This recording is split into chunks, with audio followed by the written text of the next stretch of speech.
మరి సమయంలో దేవుని వాక్యాన్ని చూద్దాం. దేవుని కృపను బట్టి 128 కీర్తనలు మనము ధ్యానించడానికి ప్రభు ఎంతగానో సహాయం చేశారు. మరి 129వ కీర్తన ద్వారా కూడా దేవుడు మనతో ఏం మాట్లాడి ఉన్నాడో చూద్దామండి. దయచేసి ప్రతి ఒక్కరూ మీ బైబిల్స్ని ఓపెన్ చేయవలసిందిగా మనవి చేస్తున్నాను. 129వ కీర్తన 129వ కీర్తన దయచేసి ఓపెన్ చేయండి. ఈ కీర్తన మరి ప్రారంభాన్ని కనుక మనం చూసినట్లయితే ఇది యాత్ర కీర్తన అని చెప్పినని రాయబడింది. మరి దేవుని దేవాలయమునకు వెళ్ళేవాళ్ళు, యెరూషలేమునకు ప్రయాణమయ్యేవాళ్ళు మరి కీర్తనలు పాడుకుంటూ దేవుణ్ణి స్తుతిస్తూ దేవుని వాక్యాన్ని, దేవుని క్రియల్ని జ్ఞాపకం చేసుకుంటూ ఆయన సన్నిధికి వెళ్ళేవారుగా ఉంటారు. మరి అటువంటి సందర్భంలో పాడుకునే కీర్తనే ఈ కీర్తన. మరి కీర్తన ద్వారా దేవుడు మనతో ఏం మాట్లాడినై ఉన్నాడో చూద్దాం. 129వ కీర్తన మొదటి నుండి చదువుతున్నాను.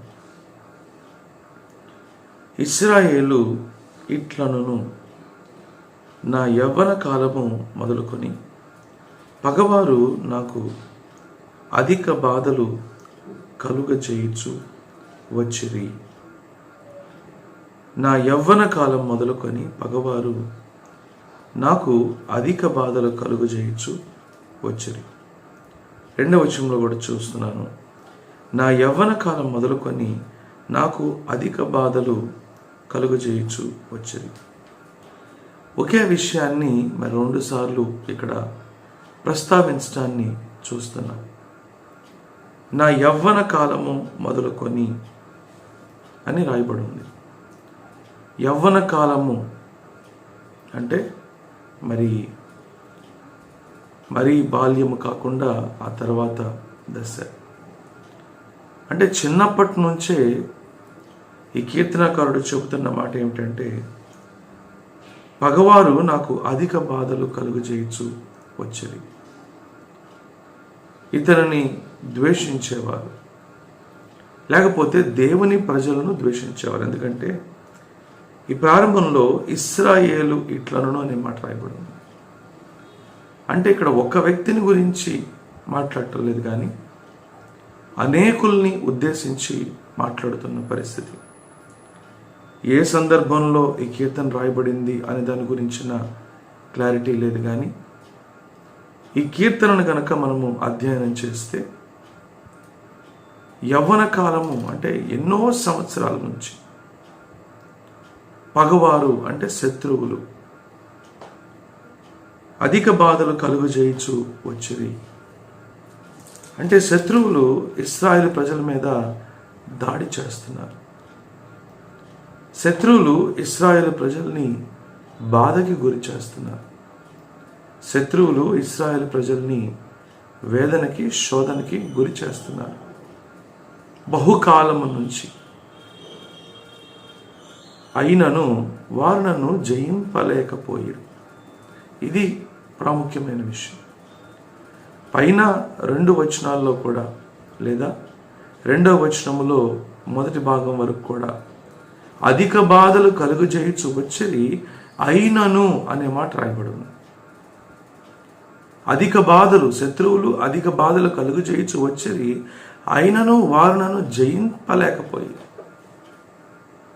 ఇది మనకు ధైర్యాన్ని ఇచ్చే విషయం. ఎందుకు జయింపలేకపోయారు అని చెప్పనంటే, దేవుడు ఇశ్రాయేలు పక్షాన ఉండడాన్ని బట్టి శత్రువులు ఇశ్రాయేల్ని జయింపలేకపోయారు. అవునండి, దేవుడు మన పక్షాన ఉన్నంత వరకు మనల్ని ఎవరు కూడా జయించలేరు. దేవుని వాక్యంలో కనుక మనం చూసినట్లయితే యెహోషువతో దేవుడు చెప్పిన మాట, మోషేకి తోడైనట్లుగా నేను నీకు తోడై ఉంటాను. నీ బ్రతుకు కాలం అంతా కూడా ఎవ్వరు, ఏ మనిషి కూడా నీ మీద జయం పొందుకోలేడు, జయమును సాధించలేడు అని చెప్పన్నాడు. నేను నిన్ను విడువను, నిన్ను ఎడబాయను, భయపడకము, విస్మయం పొందుకము అని చెప్పి అంటున్నాడు. ఎందుకు శత్రువు మనల్ని జయించలేడు అంటే శత్రువుకి శక్తి లేక కాదు, సామర్థ్యం లేక కాదు. మన పక్షాన దేవుడు ఉన్నట్లయితే ఆయన శక్తి అత్యంత ఉన్నతమైంది కనుక, ఆయన శక్తి అత్యంత బలమైంది కనుక దేవుని జయించలేడు శత్రువు. గమనిస్తున్నారా? ఎఫెసీయులకు రాసిన పత్రిక 6వ అధ్యాయంలో కూడా రాయబడిన మాట అసలు శిశులైన శత్రువుని గురించి అక్కడ రాయబడి ఉంది. We are not fighting against the flesh and blood, but with the spiritual forces of darkness.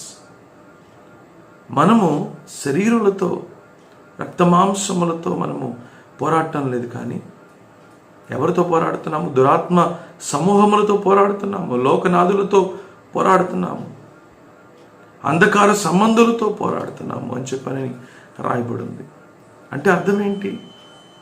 వాటి శక్తి మానవ శక్తి కన్నా కూడా ఎంతో ఎక్కువ. అయితే అదే ఎఫెసీయులకు రాసిన పత్రిక 6వ అధ్యాయంలోనే రాయబడిన మరొక మాట ఏంటి అని చెప్పనంటే, ప్రభు యొక్క మహాశక్తిని బట్టి బలవంతులై ఉండండి అని చెప్పని రాయబడింది. శత్రువు గొప్పవాడే అయి ఉండొచ్చు, శత్రువు బలవంతుడే అయి ఉండొచ్చు, శత్రువు మరి ఎంతో సామర్థ్యం కలిగిన వాడే అయి ఉండొచ్చు.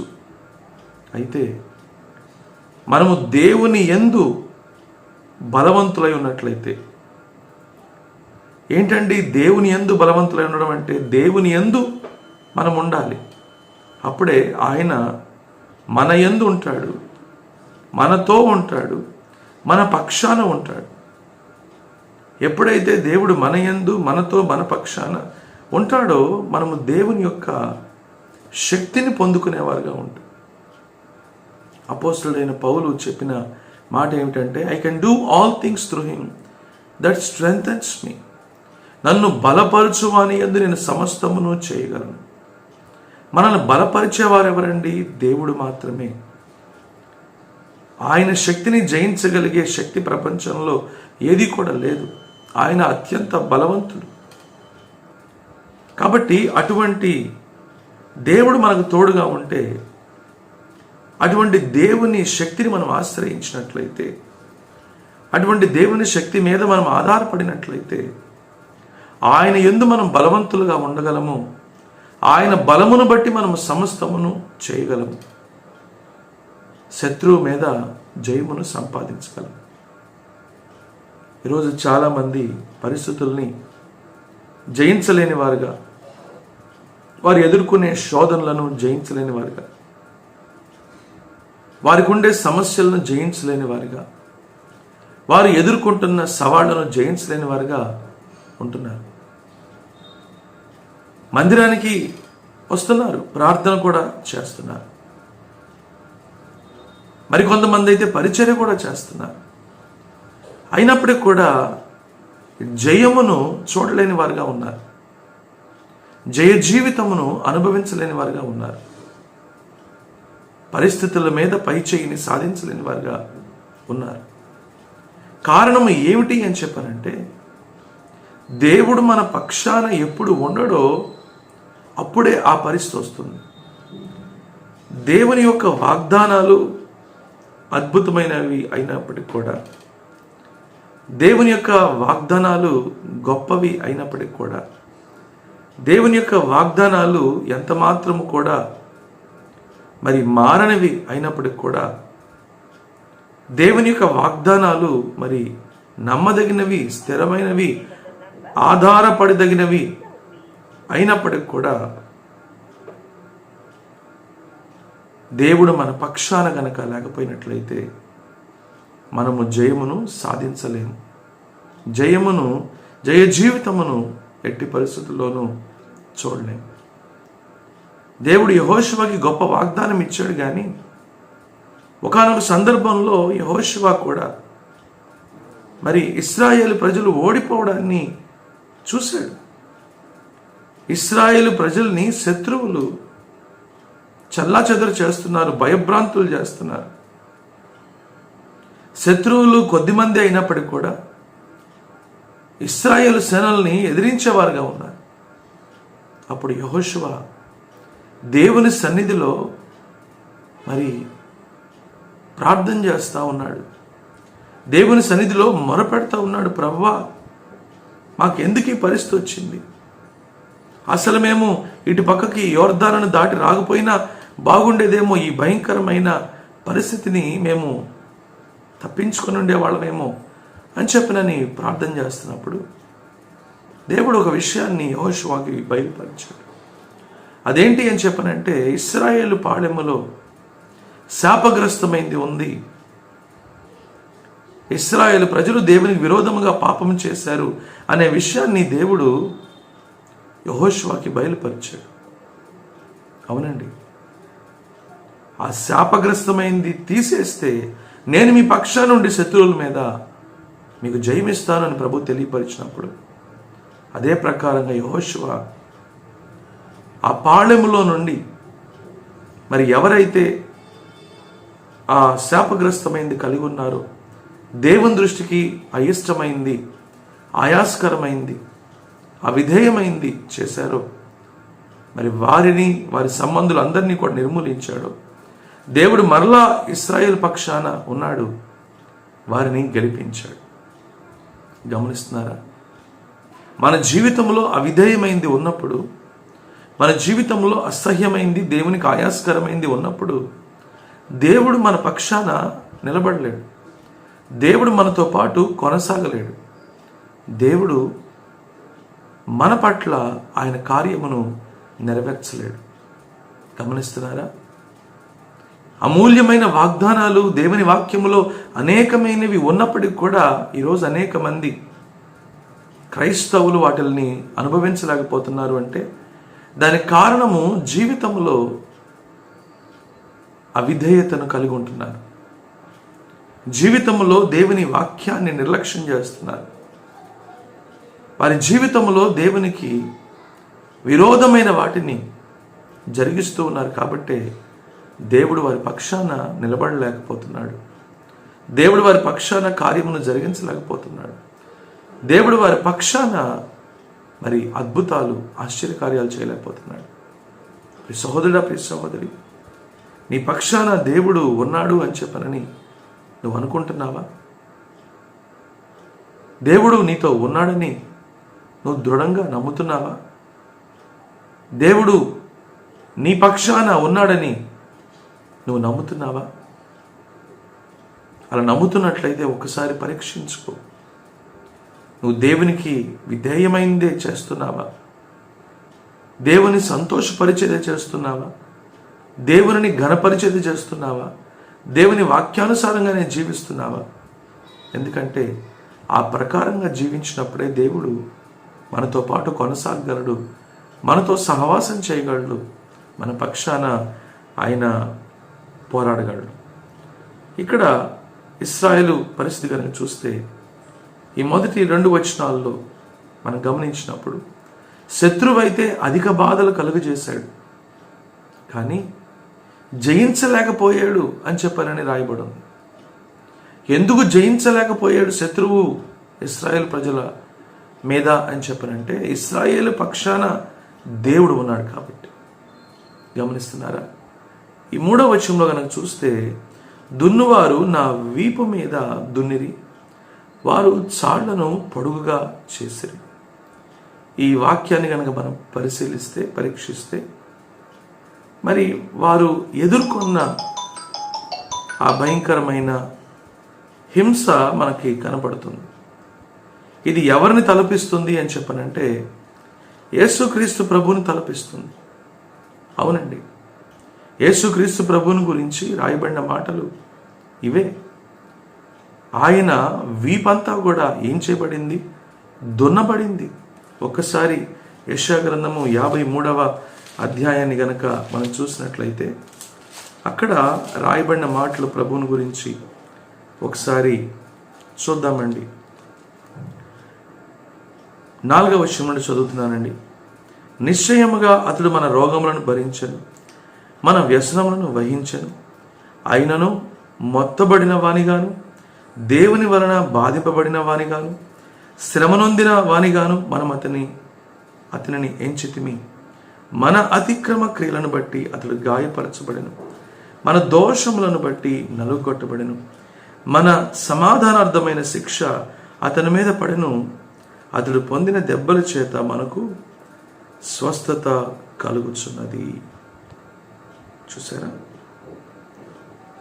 ఈ వాక్యంలో రాయబడిన మాటలన్నీ కూడా యేసుక్రీస్తు ప్రభువుని గురించి రాయబడిన మాటలు.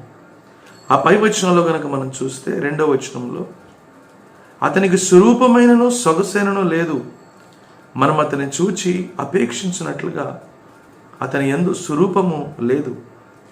అతడు తృణీకరింపబడిన వాడుగాను ఆయను, మనుష్యుల వలన విసర్జింపబడిన వాడును, వ్యసనాక్రాంతుడుగాను, వ్యాధి అనుభవించిన వాడుగాను, మనుష్యులు చూడనొల్లని వాడుగాను ఉండెను.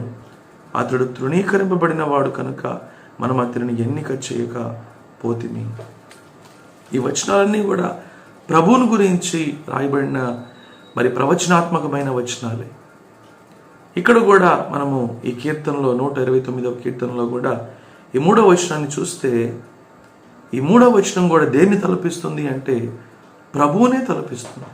ఎందుకంటే ఆయన వీపును ఆ విధంగా దున్నారు, ఆయన దేహమంతటిని కూడా ఆ విధంగా రక్తమయం చేశారు. అతని ముఖములో స్వరూపము లేదు, సొగసు లేదు. కారణం ఏమిటి అంటే శత్రువుల చేతికి ఆయన అప్పగించబడ్డాడు. గమనిస్తున్నారా, పాప శిక్ష ఆయన తన మీద వేసుకున్నాడు. దేవుని ఉగ్రతను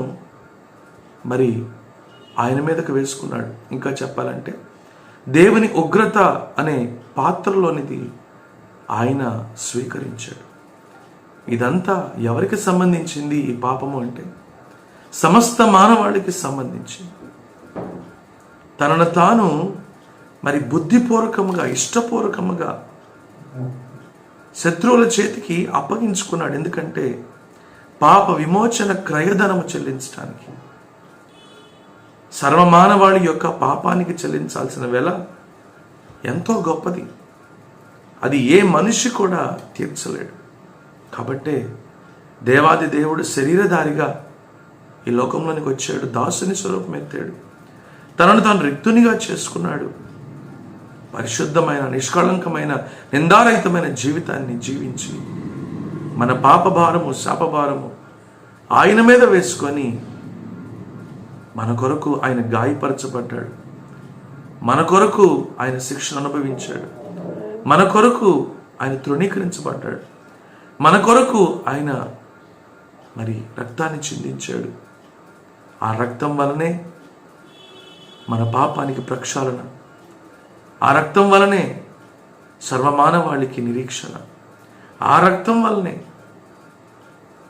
సమస్త భూజనవాసులందరికీ కూడా రక్షణ. గమనిస్తున్నారా? కాబట్టి ఇక్కడ రాయబడిన మాట, దున్నువారు నా వీపు మీద దునెరి, వారు చాళ్లను పొడుగుగా చేసిరి. ప్రభువుని బహుగా హింసించారు, బహుగా బాధ పెట్టారు. ఎంతగానో ఆయన శరీరం రక్తసికమైపోయింది. అంటే ఎంత భయంకరముగా ఆయన హింసించారో, మన పాప భారము ఎంత భయంకరమైందో మనము జ్ఞాపకం చేసుకోవాలి, గ్రహించాలి. 4వ వచనంలో కనుక చూస్తే, యెహోవా న్యాయవంతుడు, భక్తిహీనులు కట్టిన త్రాళ్ళు ఆయన తెంపి ఉన్నాడు. హల్లెలూయా. అయితే యేసుక్రీస్తు ప్రభు మన పాపము నిమిత్తము శత్రువుల చేతికి ఆయన అప్పగించుకున్నాడు, కానీ మన పాపము నిమిత్తము ఆయన మరణించాడు. కానీ ఆయన మరణములోనే ఉండిపోలేదు. గమనిస్తున్నారా? ఆయన మరణాన్ని జయించాడు. హల్లెలూయా. అదే ఇక్కడ ఈ మాటలో కనుక చూస్తే, యెహోవా న్యాయవంతుడు, భక్తిహీనులు కట్టిన త్రాళ్ళు ఆయన తెంపి ఉన్నాడు. ప్రభువుని మరణము బంధించలేకపోయింది. ఆయన అపవాదిని జయించాడు, మరణాన్ని జయించాడు, పాపాన్ని జయించాడు. కాబట్టే సర్వమానవాళికి కూడా ఆయన పాప క్షమాపణను, రక్షణను, నిరీక్షణను, నిత్య జీవమును అనుగ్రహిస్తున్నాడు. హల్లెలూయా. ఆ తర్వాత వచనాన్ని కనుక మనం చూసినట్లయితే, సియోను పగవారందరూ సిగ్గుపడి వెనుకకు త్రిప్పబడుదురుగాక. సియోను పగవారందరూ అంటే దేవుని ప్రజల్ని ద్వేషించేవారు. దేవుని ప్రజల్ని ద్వేషించేవారు అంటే దేవుని ద్వేషించేవారనే కదా. దేవుని ద్వేషించేవారు ఎవరండి? అపవాదే కదా, అపవాది సంబంధులే కదా. గమనిస్తున్నారా? కాబట్టి ఎవరైతే మరి సియోను పగవారు ఉంటారో సిగ్గుపడి వెనుకకు త్రిప్పబడుదురుగాక. వారు సిగ్గుపడే పరిస్థితిని దేవుడు వాళ్ళ మీదకి తీసుకొస్తాడు. అపవాది ఓడించబడ్డాడు, మరణము ఓడించబడింది. గమనిస్తున్నారా? ఈరోజు అపవాదికి దేవుని బిడ్డల మీద జయము లేదు, దేవుని బిడ్డల మీద శక్తి లేదు. ఎందుకంటే ప్రభు రక్తము ఆయన యందు విశ్వాసం ఉంచిన వారందరినీ కూడా కడిగి పరిశుద్ధపరిచి పవిత్రపరిచి మరి దేవుని కుమారులుగా కుమార్తెలుగా రోషము కలిగి పౌరుషము కలిగి దేవుని అధికారము కలిగి శక్తితో జీవించడానికి ఆధిక్యతనిచ్చింది. హల్లెలూయా. కాబట్టే దేవుని బిడ్డల్ని దేవుని ద్వేషించేవారు ఏమైపోతారు? సిగ్గుపడి వెనుకకు త్రిప్పబడుదురు. అలాంటి వారిని గురించి రాయబడిన మాట ఏమిటి అని చెప్పనంటే, నీకు విరోధముగా రూపించబడిన ఏ ఆయుధం కూడా వర్ధిల్లదు. గమనిస్తున్నారా? దేవుని బిడ్డల మీదకి అపవాది ఎన్ని తంత్రాలు ప్రయత్నించినప్పటికి కూడా, అపవాది ఎన్ని రకాలుగా మరి వారిని బంధించాలని, బాధించాలని, శోధించాలని, వేధించాలని ప్రయత్నించినప్పటికి కూడా అవేవి కూడా జరగవు. ఎందు గురించి అంటే దేవుడు నిన్ను కాపాడువాడు కొనుకడు, ఇశ్రాయేలును కాపాడువాడు కొనుకడు, నిద్రపోడు అని చెప్పిన వాక్యం రాయబడి ఉంది. ఆయన మనకు తోడుగా ఉంటాడు, ఆయన మన పక్షాన ఉంటాడు, ఆయన మనతో ఉంటాడు. అందుకని కదా ఇమ్మానుయేలుగా ఆయన ఈ లోకంలోనికి వచ్చాడు. పరిశుద్ధాత్మను మనకు అనుగ్రహించాడు. అంటే మన వెలుపల నివసించడం కాదు, మనలో మనతో ఆయన ఉండడానికి, సదాకాలం మనతో ఉండడానికే పరిశుద్ధాత్మను మనకు అనుగ్రహించాడు. పరిశుద్ధాత్ముడు అంటే దేవుడే, త్రిత్వములో ఒకరే పరిశుద్ధాత్ముడు. కాబట్టి ఆయన మనలో ఉన్నప్పుడు అపవాది కానీ అపవాది సంబంధులు కానీ ఏం చేయగలరు? ఏమీ చేయలేరు. 6వ వచనాన్ని కనుక చూస్తే, వారు ఇంటి మీద పెరుగు గడ్డి వలె నుందురుగాక, ఎదుగక మునిపే అది వాడిపోవును.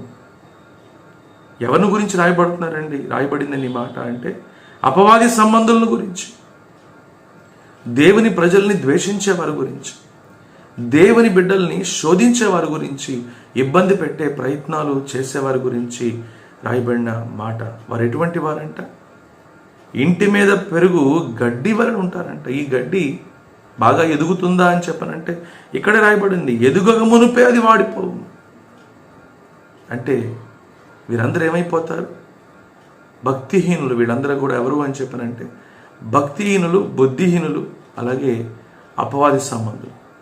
వారందరి పరిస్థితి ఏమిటి అని చెప్పనంటే వాడిపోవును.